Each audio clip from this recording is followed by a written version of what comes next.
இன்றே டவுன்லோட் செய்து உங்கள் ஃபேவரட் ஷோக்களை என்ஜாய் பண்ணுங்க. அப்பா நீங்க என்னப்பா தப்பு பண்ணீங்க? நீங்க என்னத்துக்கு இப்ப பட்டினி கிடக்கணும்? ஏய், நான் தாண்டா எல்லா தப்பும் பண்ணேன். எல்லா தப்புக்கும் நான் மட்டும்தான் காரணம்.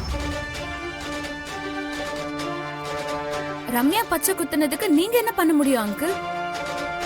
யாரை எங்க வைக்கணும்னு எனக்கு தெரியாம போயிருச்சு. பத்மா சண்டை போட்டு வந்த அன்னைக்கு அவளை வீட்டுக்கு திருப்பி அனுப்பியிருக்கணும். பாவம் பார்த்து பாசத்துல இங்க வச்சது ஏன் தப்பு தானே? ஐயா, இதுல உங்க தப்பு எதுவுமே இல்ல. நீங்க வருத்தப்பட வேண்டிய அவசியமும் இல்ல. தங்கச்சி பாசத்துல நடந்த தப்பு எல்லாரும் குடும்பத்திலயும் நடக்கிறது தானையா. சிவாவுக்கு கல்யாணம் ஆன பிறகும் ரம்யா திருந்தாம இருக்கிறது எப்படி உங்களோட தப்பாகும்? எல்லாமே ஏன் தலையில தான் வந்து விடியுது. அம்மா அம்மா என்னம்மா?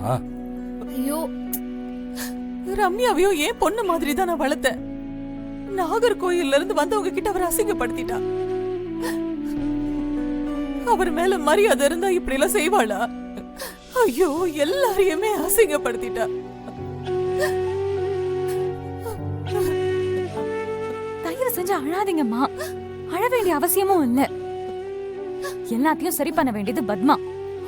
பொறுப்பை அவங்க கிட்ட விட்டுருங்க. எல்லா சுமையையும் நாமளே தூக்கி சுமக்கணும்னு நினைக்கிறது அது ரொம்ப பெரிய தப்பு.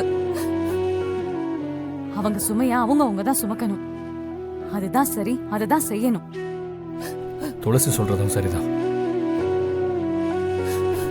அப்பா, இதுக்கு முடிவை நீங்களும் அம்மாவும் எடுக்க முடியாதுப்பா. பத்மா அத்தை தான் முடிவெடுத்தாங்க. அண்ணா, பத்மா ஆண்டி என்ன சொன்னாலும் ரம்யா கேட்க மாட்டா. நீ கொஞ்சம் சும்மா இருக்கியா ப்ளீஸ்? சிச்சுவேஷன் புரியாம சும்மா ஏதாவது பேசிட்டு இருக்காரு. கொஞ்ச நேரம் பேசாம ப்ளீஸ். இல்ல சிவா, இல்ல, இது சாதாரணமா முடியாதுடா. இது என் தலையோட தான் போகும்னு நினைக்கிறேன். நான் போயிட்டாதான் இதுக்கெல்லாம் ஒரு முடிவு வரும். ஆமா சிவா, என்னையா பேசுறீங்க?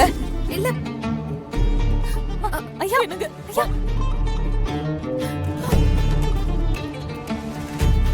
அம்மா அம்மா அம்மா அம்மா அம்மா என்னம்மா? அழாதீங்க. பாருமா, அம்மா ஏதோ கோவத்துல பேசிட்டு போறாரு. இப்ப நீங்க ஏன் அதை பெருசுப்படுத்தி இவ்ளோ அழுதுட்டு இருக்கீங்க? நீங்க பாருங்க, வேற மாதிரி தான் முடிவு எடுக்கணும். இதுல யாரோட தப்புமே இல்ல. ரம்யாவால புரிஞ்சுக்க முடியாம போனது தப்பு. அம்மா நீங்க வாங்கம்மா, உங்களுக்கு சாப்பிட ஏதாவது தரேன். நீங்க எழுந்துருங்க. எந்திரிங்கம்மா, எந்திரிங்க. வாங்க, நீ போய் ரெஸ்ட் எடு. வாங்க. கூட்டிட்டு